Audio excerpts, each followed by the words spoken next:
Isn't that something? He broke in here in new shoes. Yes, well, he wore rubbers, sir. No, what I mean is, Sergeant, it takes a lot of footwork to break into a place like this. A simple raincoat, a rumpled appearance, an unassuming demeanor. Lieutenant Columbo walked onto television screens and into our hearts with these hallmarks. But there's something else hidden in plain sight, something the editors missed. Columbo wasn't just a detective show. It was a masterclass in psychological cat-and-mouse storytelling that redefined television crime drama forever. The iconic detective, played by Peter Falk, became television royalty through his deceptively bumbling exterior that masked a razor-sharp mind. His trademark, "just one more thing," became cultural shorthand for the moment when a suspect realizes they've been caught. And once you see it, you can't unsee it. Join us as we explore one of television's most beloved characters, the production challenges behind creating a timeless series, and the fascinating blooper that somehow made it past dozens of trained professionals into broadcast history. Before we dive in, tell me in the comments if you've ever caught a TV blooper that no one else seems to notice. NBC took a gamble on the 20th of February 1968 when they aired Prescription Murder as a TV movie of the week. What started as a stage play written by Richard Levinson and William Link in 1962 would eventually evolve into one of television's most enduring crime dramas. The network executives weren't convinced that an inverted detective story where viewers witness the murder and then watch the detective solve it could sustain audience interest. After all, traditional mysteries relied on the whodunit format that kept viewers guessing until the final reveal. The character of Lieutenant Columbo was originally played by stage actor Thomas Mitchell in the 1962 play. But when the time came to cast for television, the search began for someone who could embody both rumpled dishevelment and brilliant deduction. Bing Crosby was initially approached for the role but declined, reportedly because he didn't want the demands of a weekly series interfering with his golf game. When Peter Falk was eventually cast, he was paid $23,500 per episode for the first season, a considerable sum in 1971, but far less than what the show would eventually generate in advertising revenue. What made Columbo revolutionary was its format. Unlike conventional detective shows where the mystery unfolded for both detective and audience simultaneously, Columbo showed viewers the murder in the opening act. The tension came not from who did it, but from watching Columbo methodically dismantle the killer's alibi piece by piece. This how-catch-'em approach was considered risky television at the time. Universal Studios executives worried audiences would lose interest without the traditional mystery element. The pilot's production budget of $420,000 was modest by today's standards, but represented NBC's cautious investment in an unproven concept.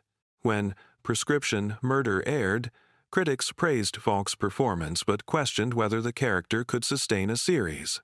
Viewers, however, connected immediately with the disheveled detective, and NBC ordered a second TV movie before finally committing to a full series as part of the NBC mystery movie rotation in 1971. But the path from successful pilot to television institution was far from smooth. Behind the scenes, a storm was brewing that would shape the series in unexpected ways. Peter Falk didn't just play Columbo in many ways, he became Columbo. Despite his eventual iconic status in the role, Falk wasn't the network's first choice. After Bing Crosby passed, they considered Lee J. Cobb and even offered the role to character actor Edmund O'Brien, who had to decline due to health concerns. When Falk auditioned, he brought something unexpected, a working-class edge that contrasted with the high-society murderers Columbo would regularly outwit. Falk's negotiation tactics with Universal Studios became legendary among industry insiders.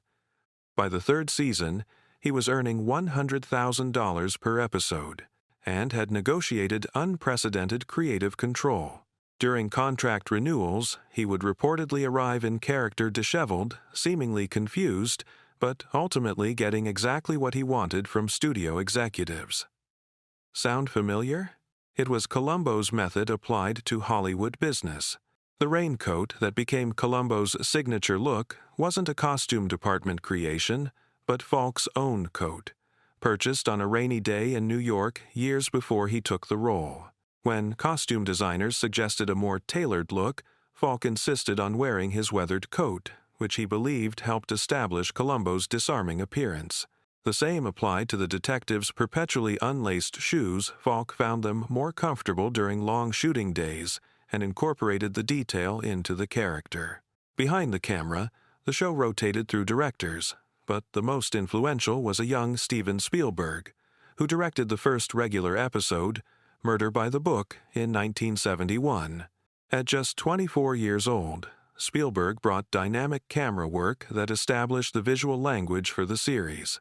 The episode featured innovative tracking shots and dramatic angles that elevated the material beyond standard television fare. Spielberg later credited his Columbo experience as crucial to his development, particularly in working with established actors like Falk and Jack Cassidy.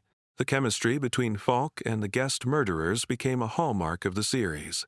Unlike many detective shows where the villain appears briefly, Columbo featured extended cat and mouse sequences between detective and killer.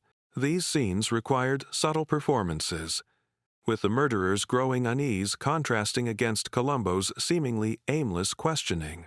Patrick McGoohan appeared in 4 episodes as different killers more than any other actor, and developed a particularly electric on-screen relationship with Falk that occasionally spilled into behind-the-scenes creative tensions.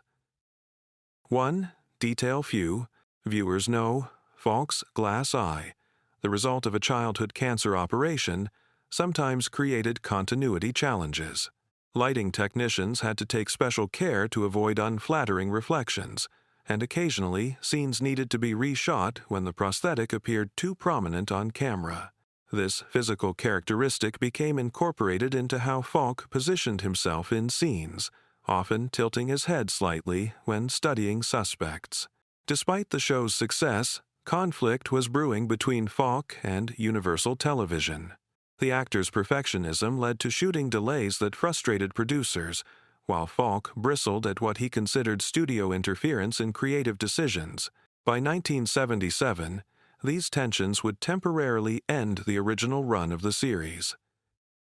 But before that happened, a particular episode would slip through with something that everyone missed.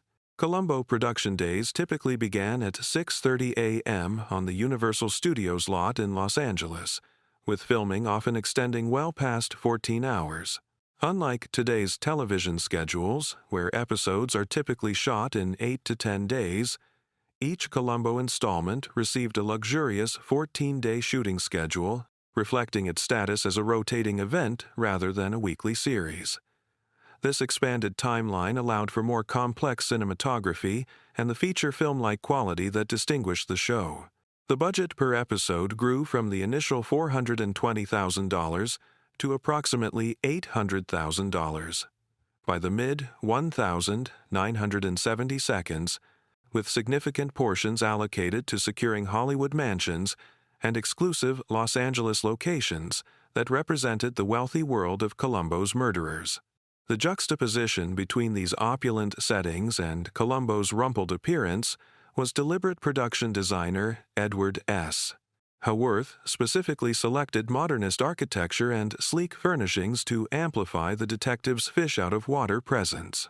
Columbo's infamous Peugeot 403 convertible, a deliberately dilapidated vehicle that contrasted with the killer's luxury cars, became a production headache.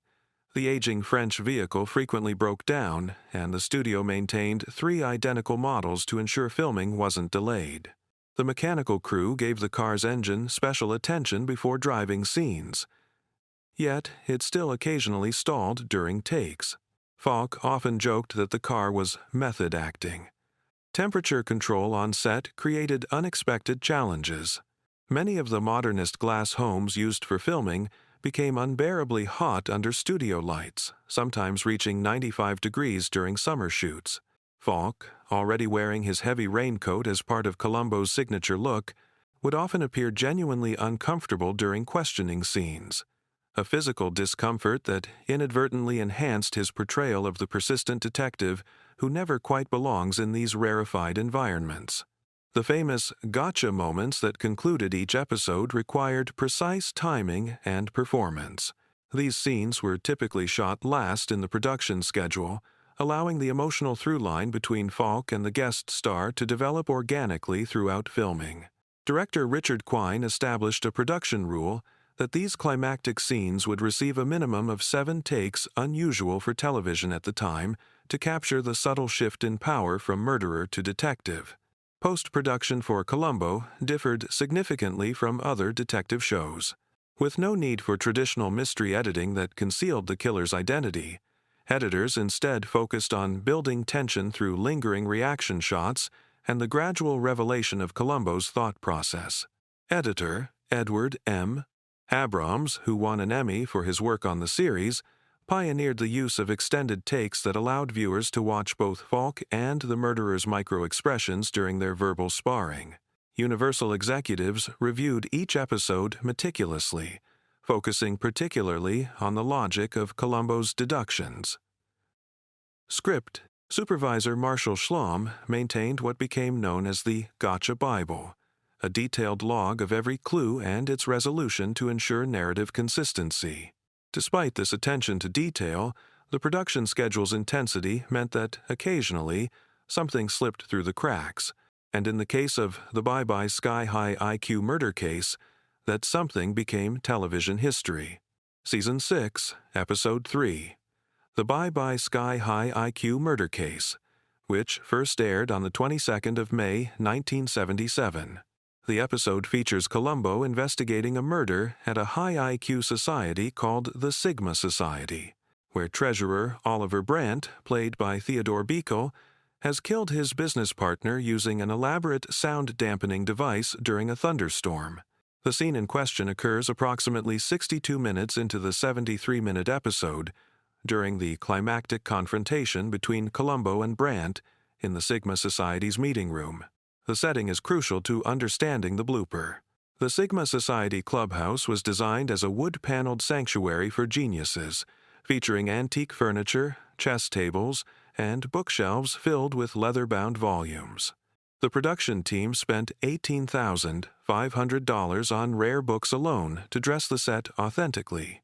The room's centerpiece is a large grandfather clock, a Victorian-era timepiece borrowed from the Universal prop department that had previously appeared in Psycho, 1960, and several episodes of The Munsters.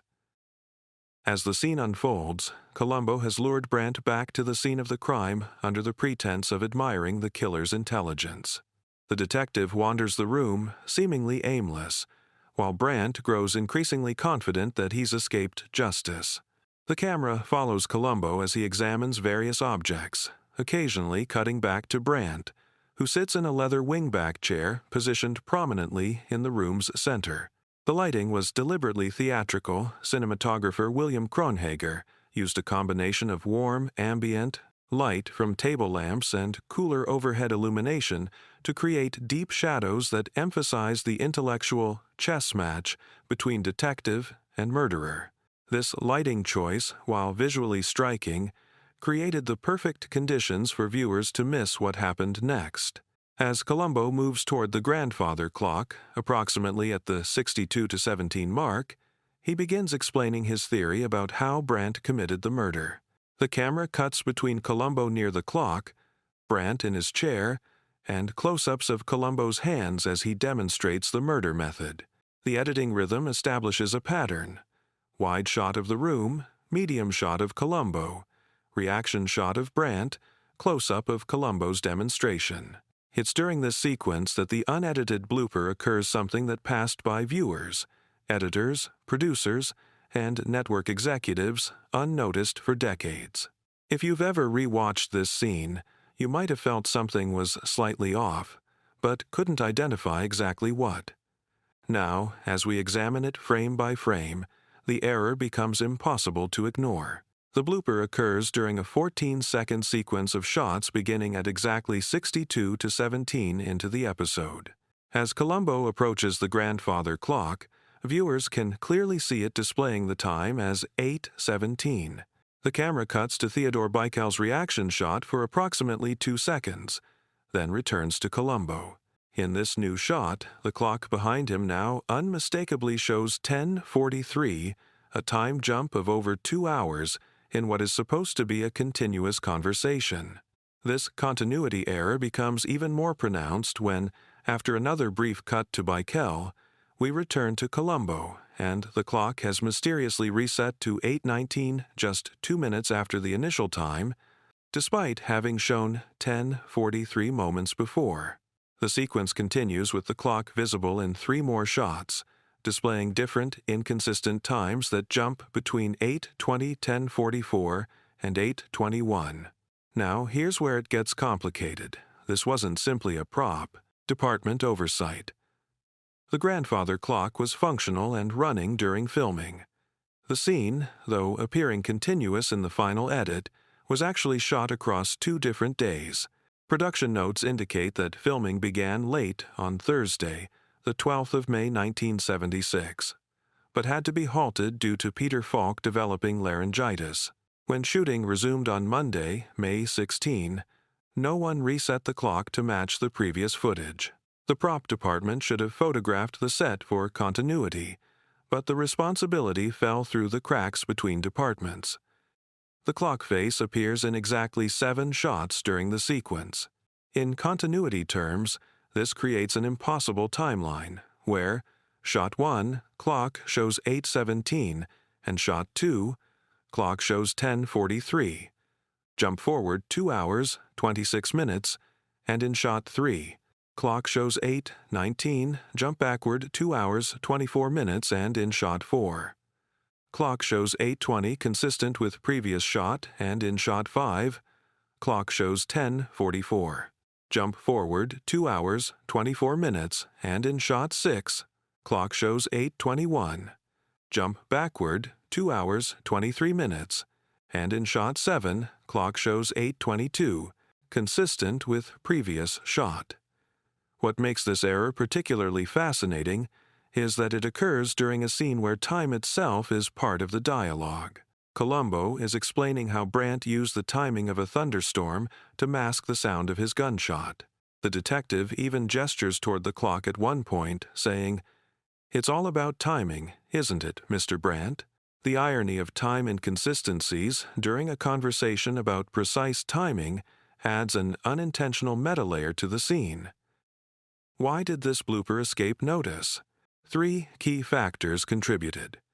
First, the clock appears in the background, while viewers' attention is naturally drawn to Falk's engaging performance in the foreground. Second, the cutting rhythm between Columbo and Brandt creates a psychological effect, where viewers mentally fill in continuity, expecting consistency.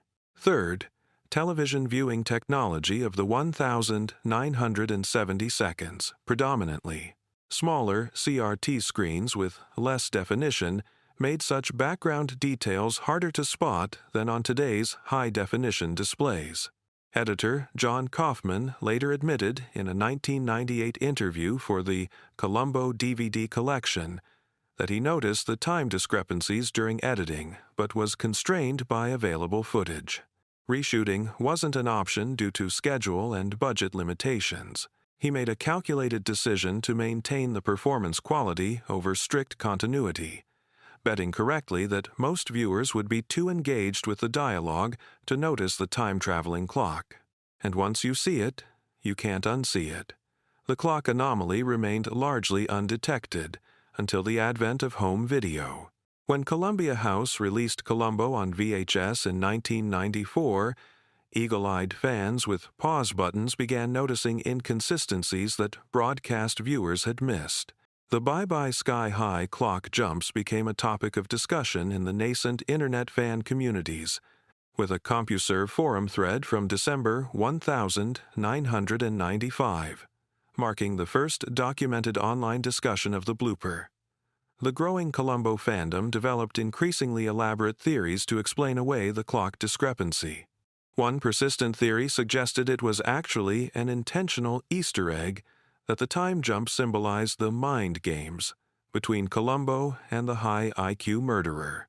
Another fan theory proposed that since the episode centered on a genius society, the clock was deliberately designed to run erratically as a puzzle for members.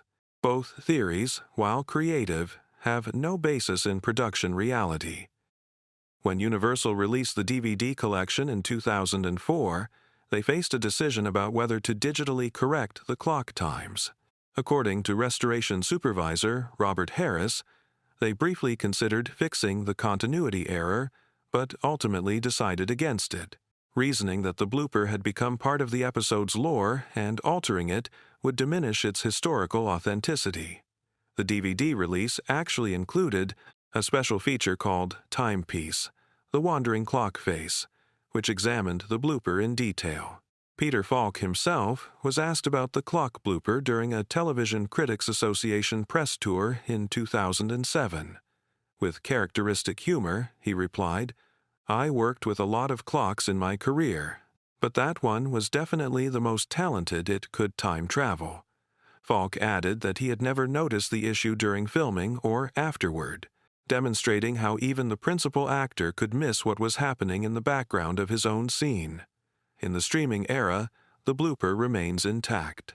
When Peacock began streaming Columbo in 2020, they used the unaltered master recordings. However, their episode description for the Bye Bye Sky High IQ murder case slyly references the error with the line, "A murder at a genius society proves that even the smartest criminals can't manipulate time."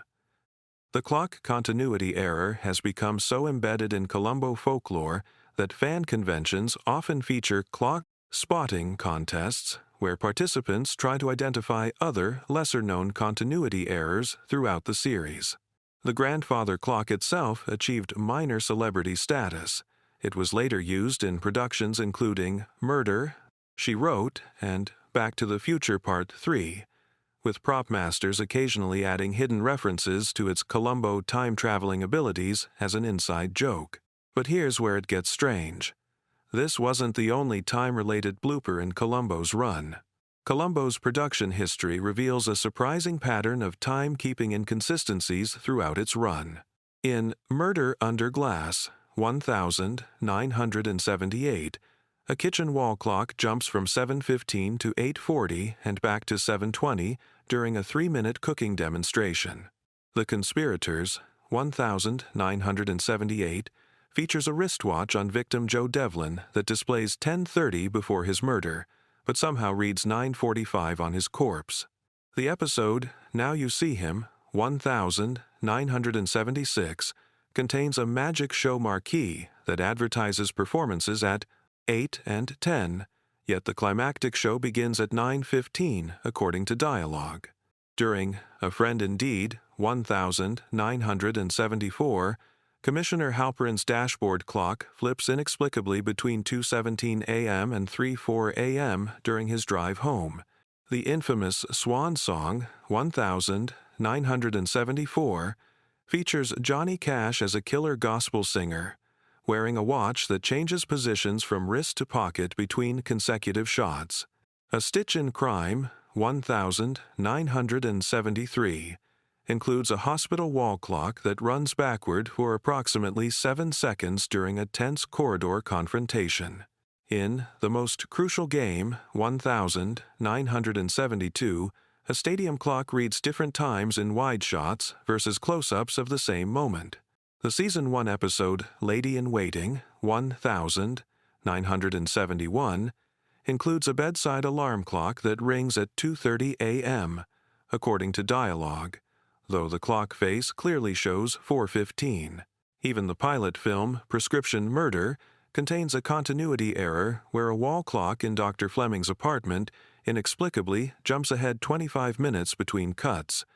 Perhaps most memorably, in Columbo Goes to College, 1990, students watch a lecture on a closed-circuit TV that displays a digital timestamp that disagrees with the actual running time of the scene by exactly 17 minutes. These time-related imperfections became part of the charm of a show that, ironically, often hinged on precise timing as evidence. Despite these continuity errors, Columbo achieved a rare status in television history. The clock blooper and other imperfections ultimately didn't matter because the show's strength never relied on technical perfection. It thrived on psychological tension and character interplay. This prioritization of substance over meticulous detail was a deliberate creative choice. The genius of Columbo's structure, showing the murder up front, and then following the detective's investigation, meant viewers weren't watching for plot surprises, but for the psychological cat-and-mouse game. This format created what network executives called process tension, rather than outcome tension. Viewers didn't wonder who committed the crime. They watched to see how Columbo would prove what they already knew. This fundamental approach made minor continuity errors largely irrelevant to the viewing experience. Peter Falk's performance transcended technical considerations. His portrayal balanced seemingly contradictory elements. Columbo appeared simultaneously, disheveled yet precise, bumbling yet brilliant, deferential yet relentless. This complexity drew viewers' attention to the character, not the clock on the wall. Television critic Cleveland Amory noted in his 1976 TV Guide review, "Falk doesn't just play Columbo.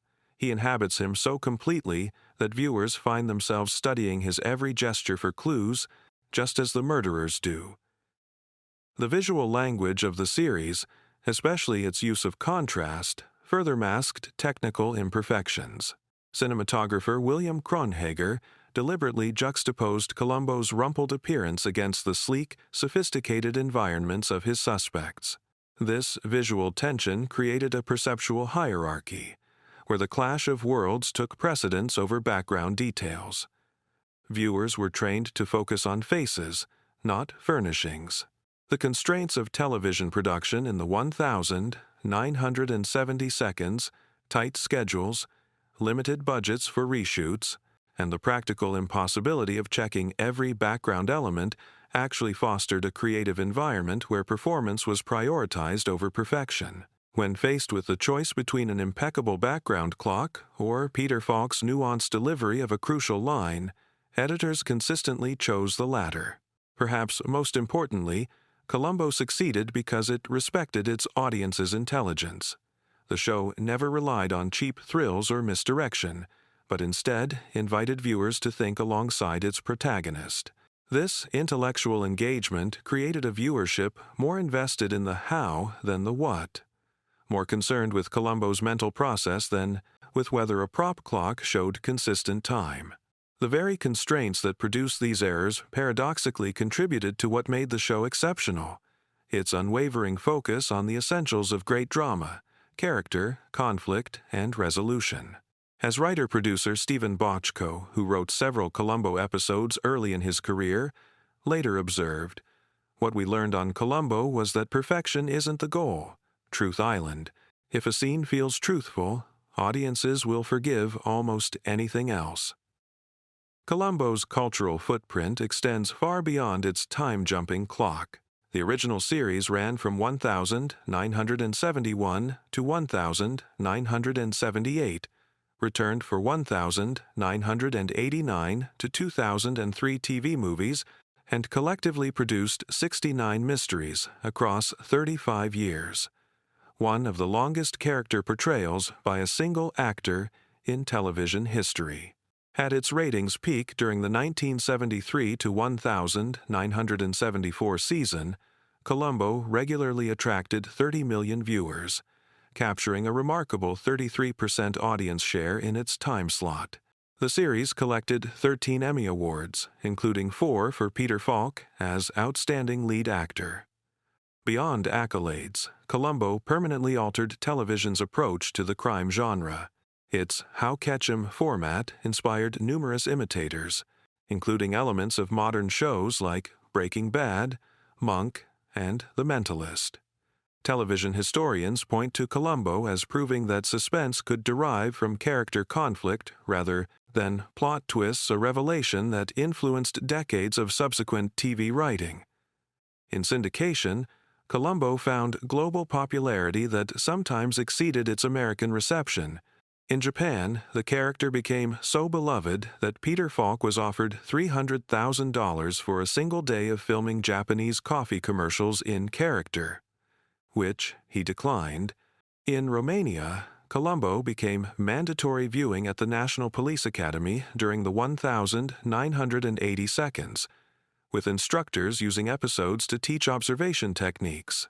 The BBC's repeat airings of Columbo on Sunday afternoons became a British institution, with viewership sometimes exceeding first-run ratings in the U.S. The show's cultural references have permeated popular consciousness. The catchphrase, "just one more thing," entered the lexicon so completely that it was referenced in Steve Jobs' Apple product launches. Columbo's technique of feigning confusion before delivering a knockout question became known as Columboing in legal education, where law professors still teach it as an effective deposition strategy. Digital restoration of the series for Blu-ray release in 2019 inadvertently made the clock blooper even more noticeable, as the higher resolution revealed details previously obscured on standard definition broadcasts. Rather than diminishing the show's appeal, these newly visible imperfections sparked renewed interest, with viral social media posts about the time-traveling clock introducing Columbo to younger audiences. In 2021, the Paley Center for Media included the Bye Bye Sky High episode in its Television's Greatest Hits exhibition, featuring a display about the famous clock blooper alongside other celebrated TV mistakes like the Game of Thrones coffee cup. The exhibit's curator noted that these production errors humanize the medium and remind us that even classic television was made by people working under real-world constraints. Peter Falk, who passed away in 2011, embraced Columbo's imperfections as part of its charm. In his final interview about the series, he reflected, "The raincoat had wrinkles, the car had dents, and sometimes the clocks didn't match. But the thinking was always perfect." This philosophy, that substance transcends technical precision, remains Columbo's most enduring legacy. Despite Columbo's well-documented history, several persistent myths have emerged around the series and its famous blooper. Contrary to popular belief, the clock error was not, as some fan sites claim, an intentional tribute to the 1950 film DOA, which used time discontinuity as a plot device. Production documents and interviews with editor John Kaufman confirm it was simply an oversight during a disrupted shooting schedule. Another widespread misconception is that NBC received over 4,000 letters about the clock error after the episode's original broadcast. This claim, which first appeared in a 1985 TV Guide article, has no factual basis. Network correspondence records from the period show no unusual viewer feedback about the Bye Bye Sky High IQ murder case compared to other episodes. Perhaps the most enduring myth involves Peter Falk's famous glass eye. While Falk did indeed have a prosthetic right eye due to childhood cancer, the often repeated claim that he removed it during filming to unnerve guest stars is completely fabricated. Falk addressed this rumor directly in his autobiography, stating, "That's Hollywood folklore. I never removed my prosthetic on set. It would have been unprofessional and, more importantly, extremely uncomfortable." A simple raincoat, a rumpled appearance, an unassuming demeanor, and behind him a clock that can't seem to make up its mind what time it island. Lieutenant Columbo's legacy isn't diminished by this overlooked detail. If anything, it reminds us that even classics aren't perfect. The grandfather clock in the Bye Bye Sky High IQ murder case jumps through time, while Columbo jumps through the murderer's logical defenses, proving that great storytelling transcends technical precision. Next time you watch your favorite classic show, look a little closer at the background. You might spot something the editors missed, and once you see it, you can't unsee it. Let me know in the comments what TV or movie bloopers you've discovered that others might have missed.